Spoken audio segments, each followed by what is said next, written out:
मुझे अपना पक्ष रखना पड़ेगा, मैं अपना पक्ष रख रहा हूं।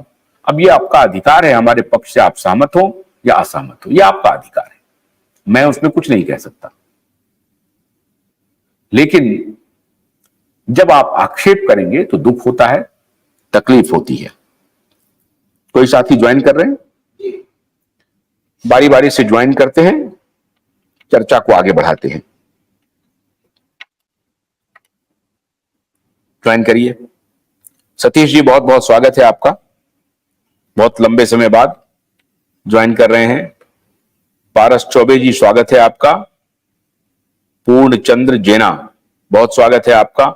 आप सभी लोग जो हैं लैंडस्केप मोड में हैं नहीं, एक सतीश जी ने आज, बड़ी अच्छी बात है, आपने लैंडस्केप मोड में कर लिया है, तो आपको तो बहुत बहुत शुभकामना। कम से कम तकनीकी रूप से आप बड़े समृद्ध हो गए हैं, बहुत शुभकामना आपका, बहुत बहुत शुभकामना। प्रशांत चौबे जी, बहुत शुभकामना। तो सतीश जी, ये जो डेडलाइन था दशहरे का, वो तो बीत गया।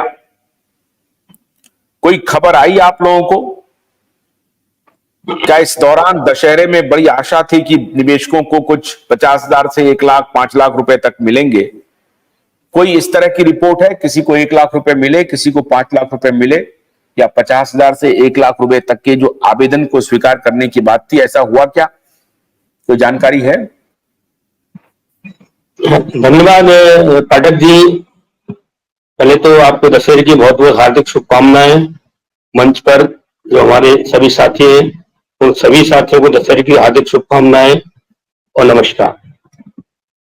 सर, जहां तक हमने अपने लोगों से संपर्क किया, जो भी निवेशक हमारे संपर्क में हैं, तो अभी तक ना 10,000 रुपए और ना ही 50,000 रुपए और ना ही 1 लाख रुपए किसी को प्राप्त हुआ। दूसरा, एक पोर्टल के संदर्भ में मैं जरूर बताऊंगा कि परसों एक हमारे मित्र ने देखा था, पोर्टल पे लॉगिन किया था, जो मैसेज डिफिशिएंसी के 45 दिन के अंदर आते थे, वो उन्होंने परसों किया और कल डिफिशिएंसी का मैसेज उनके पास आ गया। यानी 24 घंटे नहीं हुए, 24 घंटे के अंदर उनके अंदर डिफिशिएंसी का मैसेज आ गया है।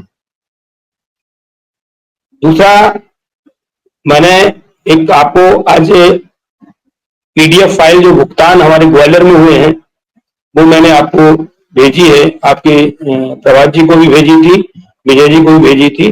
दिसंबर से लेकर के मई तक भुगतान जो हुए हैं, और कुछ हमारे पास प्रमाण अभी जो मिलने थे वो मिले नहीं है। जिस प्रकार जो सहारा के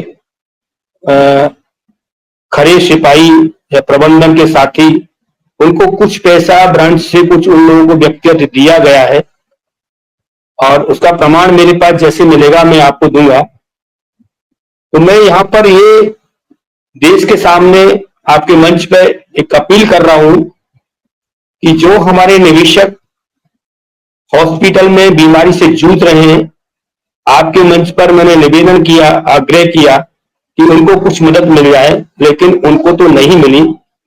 खास तौर से इनके जो सखा हैं या जिनके जो पक्ष रख रहे हैं, उनको कुछ न कुछ दिया गया है।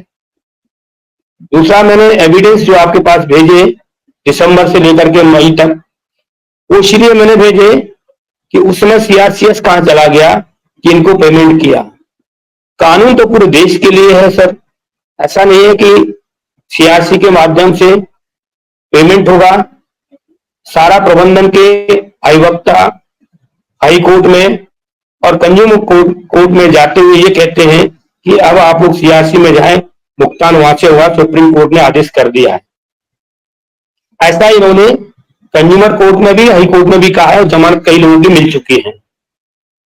लेकिन उसी दरमियान इनके खास लोगों को भुगतान ड्राफ्ट के माध्यम से, प्राइम सिटी के अकाउंट के माध्यम से और सेंट्रल बैंक ऑफ इंडिया के बैंक अकाउंट के माध्यम से पेमेंट इनके ड्राफ्ट से हुए हैं।